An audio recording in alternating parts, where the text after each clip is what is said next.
Après avoir remporté le Challenge CCM en décembre dernier qui leur donnait un laissez-passer pour la première ronde des séries, les élites de Jonquière ont connu un passage à vide avec 2 victoires à leurs 12 derniers matchs. Les élites feront face à une des meilleures formations du circuit en deuxième ronde puisqu'ils ont terminé au 12e rang du classement général en saison régulière. Michael Lambert s'est entretenu avec l'entraîneur-chef Steve Thériault cet avant-midi. Steve Thériault, bonjour. Comment allez-vous préparer votre équipe pour la deuxième ronde des séries, considérant que vous avez quand même 10 défaites en 12 matchs depuis le tournoi CCM?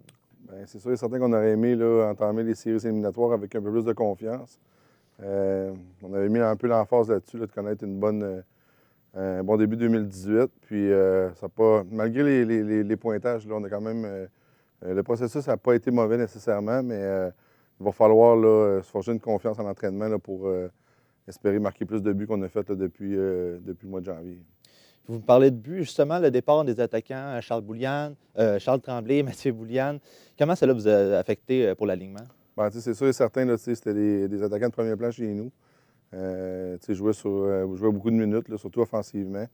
Puis c'est un petit peu ça là, qui est arrivé. Là, on a toujours une bonne équipe, des bons éléments. Par contre, là, on a des joueurs là, on pourrait dire, là, qui sont dans une chaise, là, qui n'ont pas été habitués d'être là, dans leur jeune carrière, si on peut dire.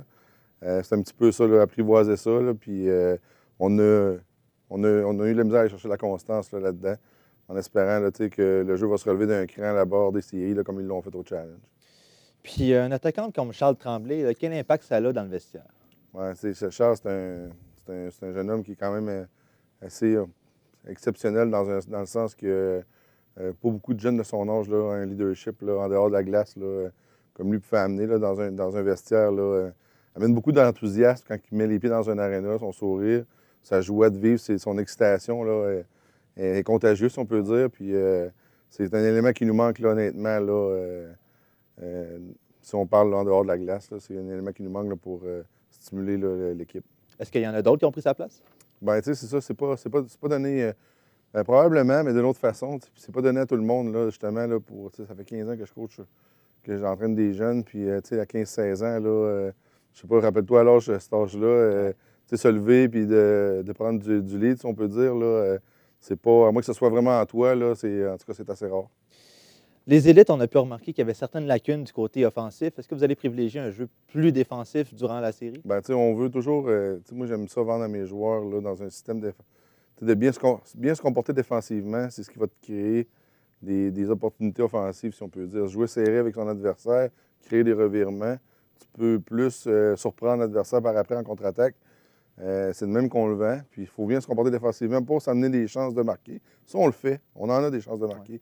C'est de concrétiser qu'on a de la misère à faire. Comme juste le dernier match, on aurait dû prendre les devants 4-2 après 2 périodes à Québec. On est allé dans le vestiaire avec un retard de 3-2.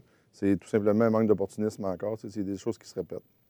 Puis, M. Thériault, parlez-moi de vos deux gardiens, Samuel Richard, Zachary Paradis. Est-ce que vous êtes satisfait des performances qu'ils ont eues tout au long de la saison? Ben, c'est une chose, c'est un aspect là, chez nous qui a été d'une constance là, tout au long de la saison, mis à part peut-être 1 ou 2 matchs là, chacun. Là. Mais on a deux gardiens de but numéro 1 là, qui sont concentrés, sont focus. On sait qu'on a une chance de gagner là, à chaque fois qu'ils sont dans le filet. Puis deux gardiens de premier plan, là, même à travers la Ligue, je dirais, là, on est chanceux de les avoir.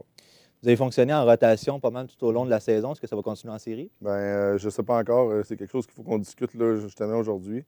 Dans les prochains jours. Mais je suis à l'aise avec les deux.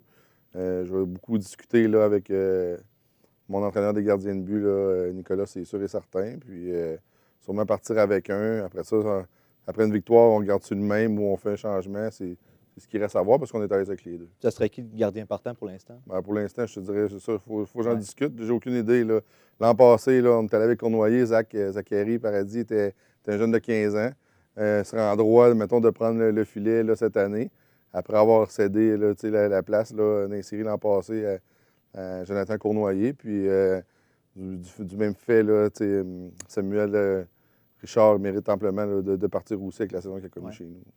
Vous avez plusieurs joueurs de votre formation qui sont déjà repêchés par le junior majeur, qui en sont à leur dernière performance en midget 3. Est-ce que ça peut être une source de motivation supplémentaire pour ces joueurs-là? Bien, j'espère, parce que, en plus, Je pense qu'ils sont conscients que c'est déjà 3 là, dans une carrière de hockey, là, à moins à part que si tu fais la Ligue nationale, peut-être. Là. C'est une saison que tu n'oublies jamais parce que c'est encore, comment je pourrais dire, tu joues pour le joueur d'à côté. Et quand tu montes dans le junior, tu es un petit peu plus au début, c'est peut-être un petit peu plus, là, tu es là pour toi, ton développement à toi, puis tout ça. Avant d'embarquer dans un engagement là, où tu es ensemble, puis tout ça, peut-être un petit peu plus dur à faire. Mais, on veut qu'ils se souviennent là, d'une saison midget 3A, puis en espérant que justement, là, c'est la même affaire qu'au challenge. On veut le faire en gang, qu'ils le fassent encore cette année. Vous avez eu certaines mauvaises punitions tout au long de la saison. L'indiscipline, c'était un problème. Est-ce qu'il y a des indications claires pour éviter cette situation-là? Ouais, il y en a depuis le début de l'année des indications claires. Il y a plein de pénalités là, qui surviennent que c'est de l'indiscipline, oui. Il y en a d'autres que c'est de l'intensité parce que dans notre identité d'équipe, dans notre ADN, il faut vraiment être intense avec des travaillants, des compétiteurs. Puis des fois, c'est des pénalités qui sont dues à, mettons, un niveau de compétition, à une intensité. Puis tu as d'autres pénalités aussi, ça va au bon, ou si on veut, ou bien au mauvais jugement là, de l'arbitre. Il y en a qui sont défendables là-dedans, sauf que il faut assumer les pénalités qu'on a trop des fois, mais on a un bon désavantage numérique. Puis en quelques mots, M. Thériault, comment est-ce que vous allez surprendre tout le monde durant les séries parce que vous êtes quand même 12e au classement? Oui, bien, ça va être de travailler comme les élites de Jonquière sont supposés jouer. Puis notre identité à nous. T'sais, on est gros, on est rapide, on est physique. Ça va être de miser là-dessus là, principalement. Puis si on veut marquer des buts, il va falloir que ça vienne de tout le monde. Puis c'est ça. Bien, merci beaucoup, Steve Thériault. On rappelle que vous êtes coach des élites de Jonquière et que vous attendez pour la deuxième ronde là, des séries.